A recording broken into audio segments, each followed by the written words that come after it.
కొత్త కణజాల నిర్మాణానికి ఫోలిక్ యాసిడ్ చాలా అవసరం మనకి. అందుకని గర్భిణీలకి అతి ముఖ్యమైన అవసరం. అందుకని ఫోలిక్ యాసిడ్ బాగా ఉంటుంది కాబట్టి గోరుచిక్కుడు బాగా వండుకోవచ్చు.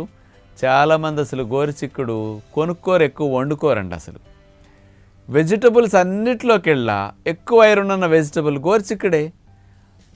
3 మిల్లీగ్రాములు ఐరన్ ఉంటుందన్నమాట. అట్లాగే అన్నిటికంటే తక్కువ క్యాలరీస్ కూడా ఉంటాయండి. 100 గ్రాముల గోరుచిక్కుడులో 16 క్యాలరీలు మాత్రమే ఎనర్జీ ఉంటుంది, తక్కువ క్యాలరీస్.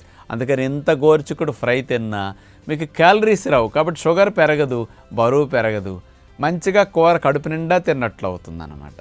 ఇలా తక్కువ క్యాలరీస్ని ఎక్కువ పోషకాలని కలిగి ఉన్న గోరుచిక్కుడు కూర స్పెషల్గా ఎలా తయారు చేసుకోవాలో ఈరోజు మనం చూడబోతున్నాం. గోరుచిక్కుడు టమోటా కూర తయారు చేసుకోవటానికి కావలసిన పదార్థాలు: